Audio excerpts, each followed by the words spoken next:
Hello, good morning students आप सब कैसे हैं? सब ठीक हैं? तो देखिए बच्चों, आप अपने घर पे रहेंगे तो सेफ रहेंगे, सुरक्षित रहेंगे और साथ में मन लगा के अपनी स्टडी कीजिए। देखिए बच्चों, आज का हमारा टॉपिक है अलंकार। तो अलंकार टॉपिक में हम जानेंगे कि अलंकार किन शब्दों के योग से मिलकर बना है, इसकी परिभाषा। तो देखिए, अलंकार दो शब्दों के योग से मिलकर बना हुआ है, अलम प्लस कार। अलंकार कितने शब्दों के योग से मिलकर बनता है? अलम प्लस कार, दो शब्दों के योग से मिलकर बनता है। और अलम का अर्थ होता है शोभा और कार का अर्थ होता है करने वाला, शोभा करने वाला। तो इसकी परिभाषा क्या हुई कि जहां काव्य में शोभा करने वाले तत्व हों उन्हीं को अलंकार कहते हैं। अर्थात काव्य की शोभा बढ़ाने वाले तत्वों को ही या फिर धर्म को ही क्या कहा जाता है? अलंकार कहा जाता है। तो देखिए, अलंकार का अर्थ क्या होता है? अलंकार का अर्थ होता है आभूषण, आभूषण या गहना। तो देखिए, अलंकार का शाब्दिक अर्थ क्या होता है? आभूषण। जिस तरह एक नारी की शोभा, एक स्त्री की शोभा उसके गहनों से बढ़ती है, उसके आभूषणों से बढ़ती है, उसी प्रकार कविता की या काव्य की शोभा किससे बढ़ती है? अलंकार से बढ़ती है। हुई परिभाषा क्लियर कि जहां काव्य में शब्दों में अलंकार हो, अर्थ में अलंकार हो, वहां पर शब्द अलंकार और अर्थालंकार होता है। तो देखिए, काव्य शोभाकरान धर्मान अलंकार प्रचक्षते। अर्थात आचार्य दंडी ने क्या कहा है कि काव्य की शोभा बढ़ाने वाले, काव्य की शोभा करने वाले या फिर बढ़ाने वाले धर्म को ही क्या कहते? अलंकार कहते हैं। तो देखिए, अलंकार की परिभाषा क्या है? काव्य की शोभा बढ़ाने वाले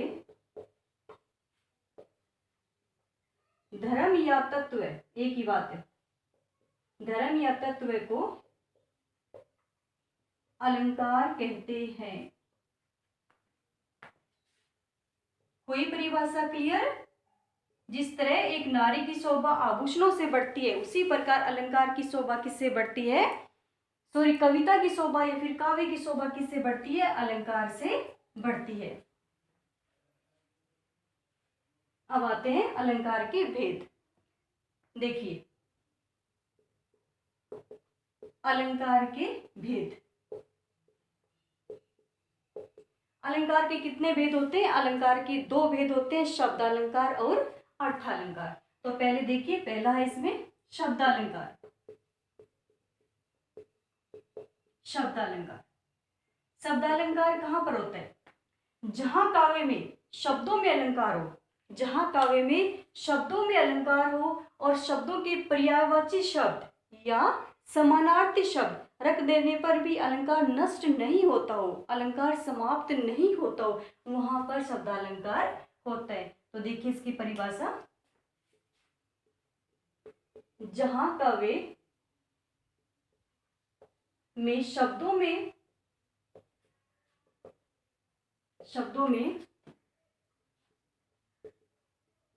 अलंकार होता है और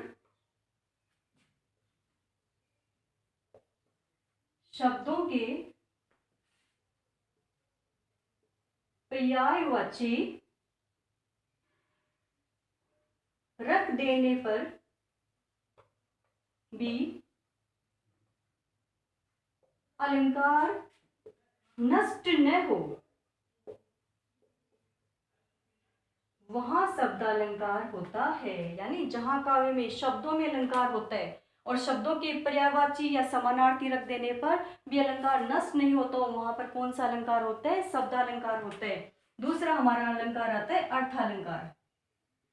अर्थालंकार, तो देखिए अर्थालंकार की परिभाषा क्या होती है? जैसे कि इसके नाम से स्पष्ट है कि जहां काव्य में अर्थ में अलंकार हो, जहां काव्य में अर्थ में अलंकार हो और शब्दों के पर्यायवाची या समानार्थी रख देने पर भी अलंकार नष्ट नहीं होता हो, अलंकार समाप्त नहीं होता हो, काव्य का सौंदर्य नष्ट नहीं होता हो, वहां पर कौन सा अलंकार होता है? अर्थालंकार होता है। तो देखिए इसकी परिभाषा, जहां काव्य के अर्थ में चमत्कार हो, चमत्कार हो और शब्दों के पर्यायवाची रख देने पर भी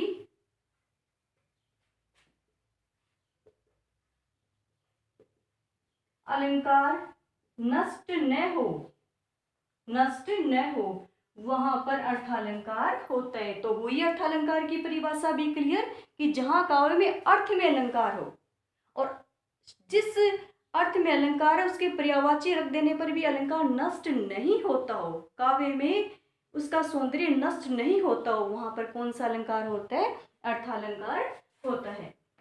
तो सबसे पहले हम पढ़ेंगे शब्दालंकार, और शब्दालंकार में सबसे पहला अलंकार हमारा आता है अनुप्रास अलंकार।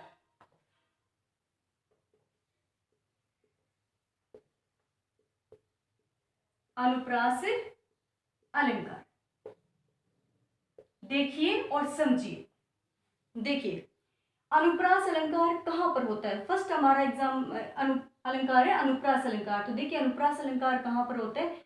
जहां काव्य में, जहां काव्य में या फिर कविता में एक ही शब्द की आवृत्ति बार बार हो रही हो, एक ही शब्द की आवृत्ति बार बार हो रही हो, एक ही वर्ण की आवृत्ति बार बार हो रही हो, वहां पर कौन सा अलंकार होता है?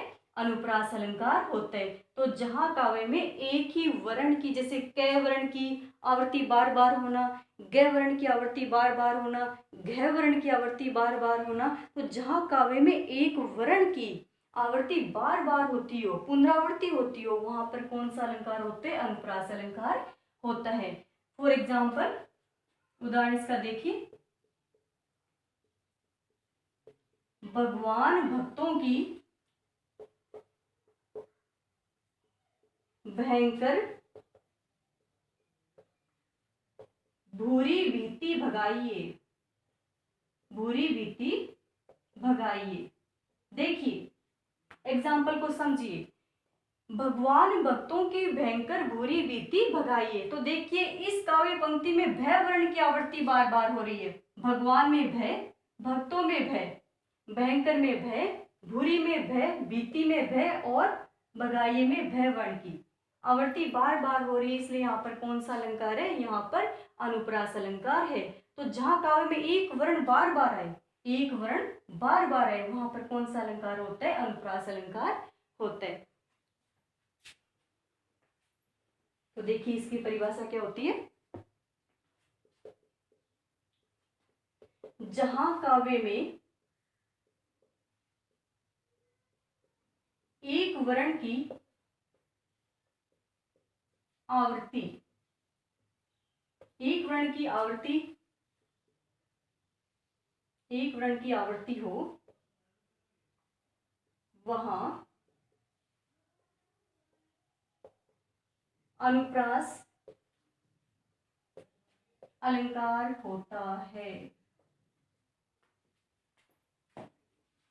नेक्स्ट एग्जांपल देखिए, तरनी तनुजा तट तमाल तरुवर बहु छाए, बहु छाए।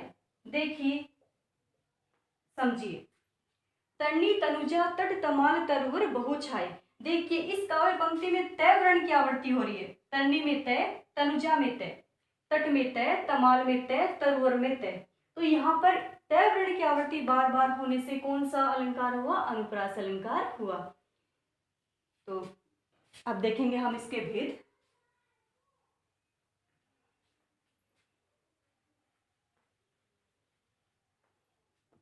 देखिए अनुप्रास अलंकार चार प्रकार का होता है। अनुप्रास अलंकार के कितने भेद होते हैं? अनुप्रास अलंकार के चार भेद होते हैं। सबसे पहला है छेकानुप्रास। सबसे पहला आता है छेकानुप्रास। देखो छेकानुप्रास अलंकार कहां पर होता है कि जहां काव्य में एक वर्ण एक ही बार आए, जहां काव्य में एक वर्ण की एक ही बार आवृत्ति हो, वहां पर कौन सा अलंकार होता है? छेकानुप्रास अलंकार होता है। फॉर एग्जाम्पल से समझिए, कानन कठिन भयंकर भारी। भयंकर भारी, देखिए कानन कठिन भयंकर भारी, यहाँ पर एक वर्ण की आवृत्ति एक ही बार हुई है। जैसे कि कै वर्ण की आवृत्ति कितनी बार हुई है? एक ही बार हुई है। भय वर्ण की आवृत्ति कितनी बार हुई है? एक ही बार हुई है। यानी भय वर्ण एक ही बार दोबारा आया है, एक ही बार इसकी आवृत्ति हुई है। तो यहाँ पर कौन सा अलंकार हुआ? छेकानुप्रास अलंकार हुआ। तो जहां पर एक वर्ण की आवृत्ति केवल एक ही बार हो, वहां पर छेकानुप्रास अलंकार होते हैं। तो देखिए इसकी परिभाषा, जहां काव्य में एक वर्ण की आवृत्ति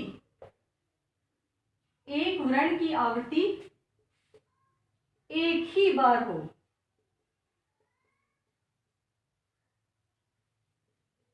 एक बार ही हो, वहां छेकानुप्रास अलंकार होता है। तो समझ गए कि जहां पर काव्य में एक वर्ण की आवृत्ति एक ही बार हो, वहां पर कौन सा अलंकार होता है? छेकानुप्रास अलंकार होता है।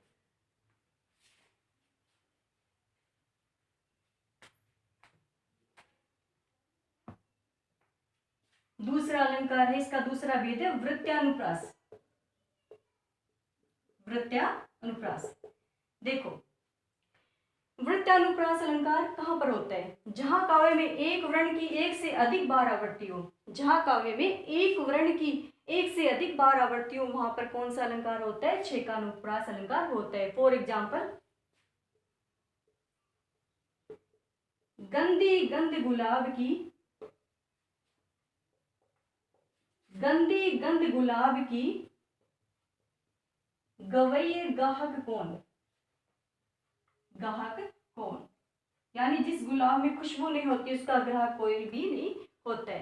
तो देखिए वृत्यानुप्रास अलंकार कहां पर होता है? जहां पर एक वर्ण की आवृत्ति बार बार हो। देखिए इस काव्य पंक्ति को, यहाँ पर गै वर्ण की आवृत्ति बार बार हो रही है, गै वर्ण की आवृत्ति बार बार हो रही है। तो यहाँ पर कौन सा अलंकार हुआ? वृत्यानुप्रास अलंकार हुआ। तो इसकी परिभाषा देखिए,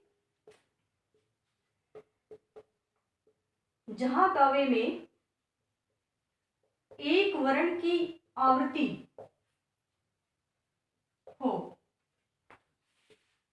वहां वृत्यानुप्रास अलंकार होता है।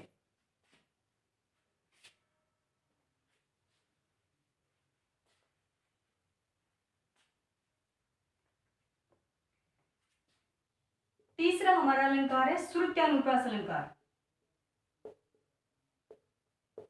श्रुत्यानुप्रास अलंकार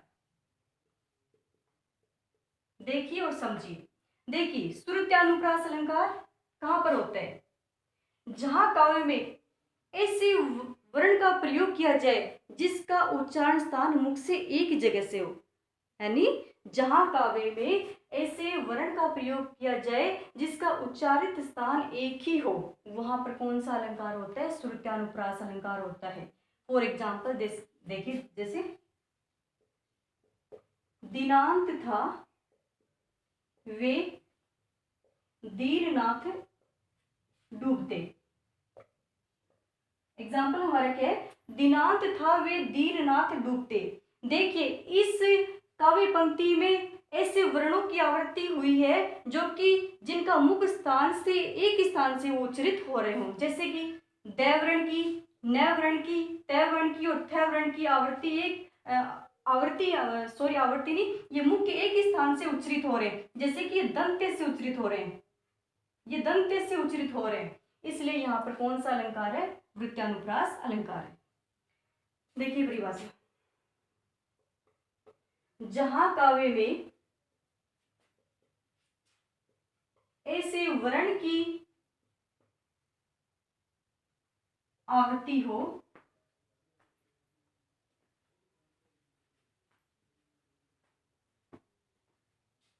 आवर्ती हो जिनका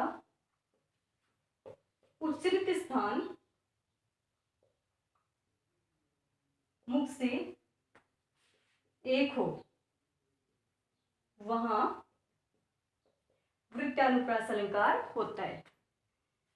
चौथा हमारा अलंकार आता है अंत्यानुप्रास अलंकार।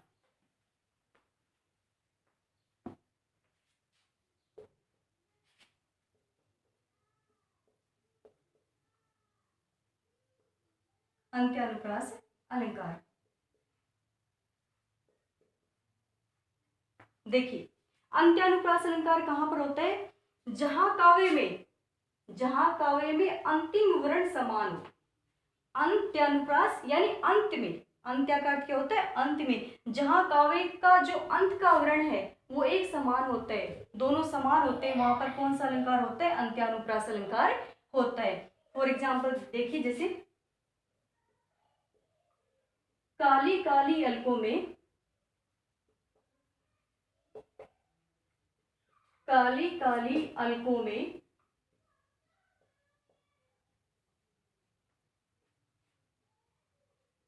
आलस मद नत पलकों में। देखिए और समझिए। देखिए एग्जाम्पल हमारा क्या है अंत्यानुप्रास का? काली काली अलकों में आलस मद नत पलकों में। तो देखिए मैंने आपको क्या बताया कि काव्य पंक्ति का अंतिम वर्ण समान होगा। काव्य पंक्ति का क्या होगा? अंतिम वर्ण समान होगा। तो देखिए यहाँ पर भी में आ रहा है, यहाँ पर भी में आ रहा है, तो काव्य पंक्ति का अंतिम वर्ण समान है, इसलिए यहाँ पर कौन सा अलंकार हुआ? अंत्यानुप्रास अलंकार हुआ। तो काव्य पंक्ति का अंतिम वर्ण यदि एक जैसा है, समान है, तो वहां पर अंत्यानुप्रास अलंकार होता है। इसकी परिभाषा देखिए,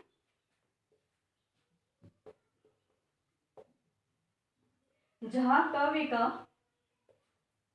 अंतिम वर्ण समान हो,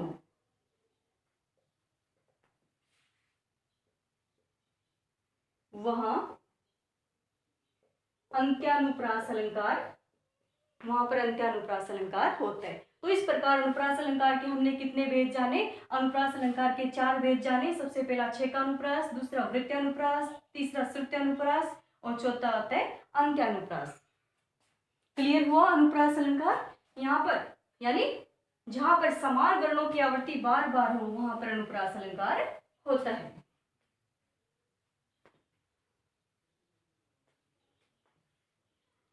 शब्दालंकार का दूसरा अलंकार आता है यमक अलंकार।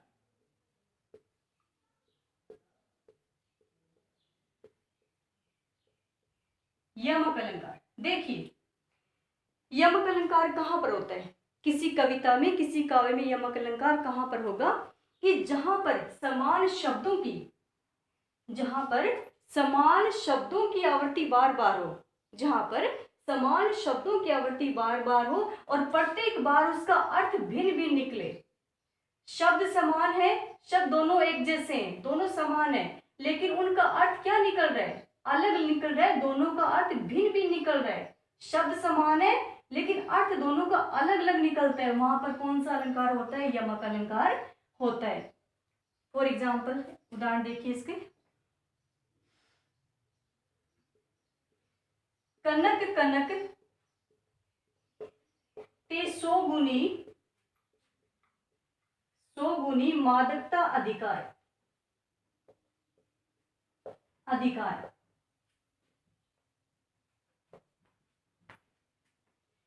वा खाए बोराए जग, बोराए जग, वा पाए बोरा, वा पाए बोरा। देखिए और समझिए। देखिए कनक कनक ते सो गुनी मादकता अधिकार, वा खाए बोराए जग, वा पाए बोरा। देखिए इस दोहे में कनक शब्द का 2 बार प्रयोग हुआ है। इस दोहे में कनक शब्द का कितनी बार प्रयोग हुआ है? 2 बार प्रयोग हुआ है। अब दोनों बार इसका अर्थ अलग अलग निकलेगा। पहले कनक का अर्थ होता है धतुरा और दूसरे कनक का अर्थ होता है सोना। तो देखिए शब्द समान है, पहला भी कनक है दूसरा भी कनक है, उच्चारण समान आ रहा है, लेकिन इनका अर्थ अलग अलग है। पहले का अर्थ है धतूरा और दूसरे का अर्थ है सोना। यानी धतूरे से 100 गुना मादकता अधिक स्वर्ण में होती है, सोने में होती है। धतूरे को तो आदमी खाने से बोरा जाता है, पागल हो जाता है, जबकि सोने को तो प्राप्त करने से ही इंसान पागल हो जाता है, मनुष्य बोरा जाता है। तो इस काव्य पंक्ति में कौन सा अलंकार हुआ? यमक अलंकार हुआ। तो आप लिखिए यमक अलंकार की परिभाषा देखिए।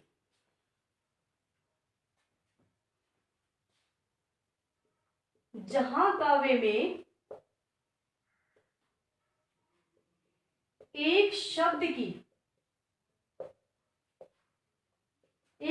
की आवृत्ति हो और प्रत्येक बार उसका अर्थ भिन्न भिन्न निकले,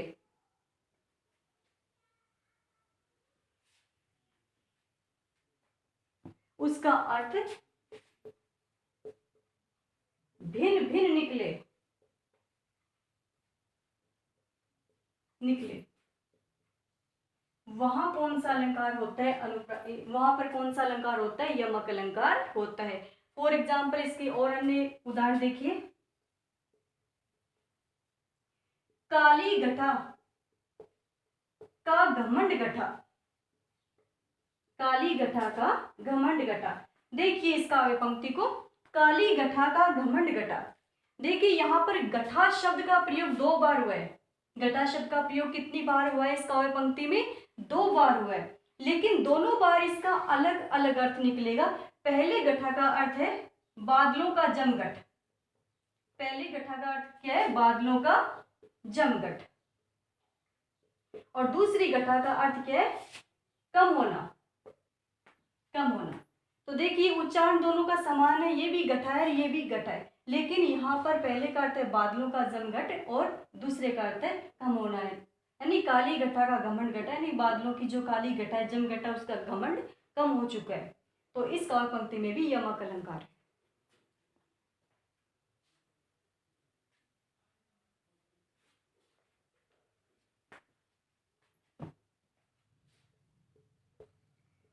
तीन बेर खाती थी वे 3 बेर खाती है। समझिए इस पंक्ति को। देखिए 3 बेर खाती थी वे 3 बेर खाती है। यहाँ पर बेर शब्द के 2 अर्थ हैं, दोनों का उच्चारण समान है। इसको भी बेर ही बोला जाएगा, इसको भी बेर ही बोला जाएगा, लेकिन इसका अर्थ अलग है, इसका अर्थ अलग है। देखिए 3 बेर खाती थी, यानी वे स्त्रियां जो दुश्मनों के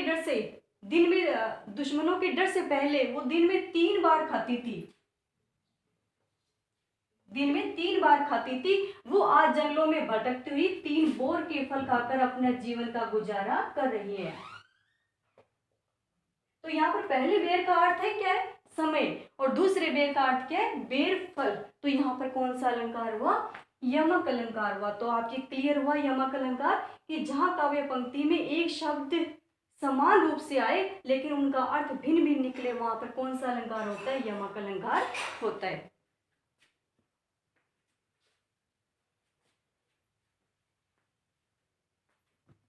तीसरा हमारा अलंकार आता है सलेश अलंकार। सलेश अलंकार देखिए और समझिए। देखिए सलेश शब्द का अर्थ क्या होता है? सलेश शब्द का अर्थ होता है चिपकना, चिपकना। सलेश शब्द का अर्थ क्या होता है? चिपकना। जहां काव्य पंक्ति में एक शब्द के अनेक अर्थ चिपके हुए हों, जहां काव्य पंक्ति में एक शब्द के अनेक अर्थ चिपके हुए हो, अर्थात एक शब्द के अनेक अर्थ निकलते हो, वहां पर कौन सा अलंकार होता है? सलेश अलंकार होता है। यानी शब्द एक होगा लेकिन उसके अर्थ 2 या 2 से अधिक निकलेंगे, वहां पर कौन सा अलंकार होता है? सलेश अलंकार होता है। फॉर एग्जाम्पल, रहीमन पानी राखिए बिन पानी सब सून, बिन पानी सब सून। पानी गए न उभरे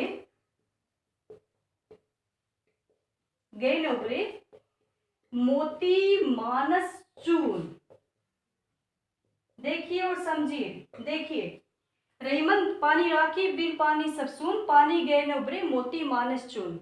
रहीमदास जी कहते हैं कि प्रत्येक को अपना पानी बचाकर रखना चाहिए, बिना पानी के सब सुनाई सुने। देखिए यहाँ पर पानी शब्द के तीन अर्थ हैं। यहाँ पर पानी गए न उभरे यानी पानी के चले जाने पर, मोती के लिए पानी क्या है, उसकी चमक। मोती के लिए पानी का प्रयोग किसके लिए हुआ है, उसकी चमक के लिए। मानस के लिए उसकी इज्जत चली जाती है, दोबारा नहीं आती। तो मनुष्य के लिए पानी की उसकी इज्जत। और चून, आटे के लिए किसका प्रयोग हुआ है, जल का। चूना पत्थर, उसका सेंस भी देख सकते हैं, या फिर चून जो आटा होता है उसका सेंस भी देख सकते हैं। दोनों के लिए जल का ही प्रयोग किया जाता है। तो मोती के लिए पानी शब्द का अर्थ क्या हुआ, चमक। मनुष्य के लिए क्या हुआ, इज्जत। और चून के लिए पानी शब्द का क्या प्रयोग हुआ, जल। तो जहां काव्य पंक्ति में एक शब्द के अनेक अर्थ निकले, एक शब्द के अनेक अर्थ निकले, वहां पर कौन सा अलंकार होता है, वहां पर सलेस अलंकार होता है। तो इस दोहे में भी सलेस अलंकार है। तो स्टूडेंट्स, आज के लिए इतना ही। Stay safe, take care, bye bye.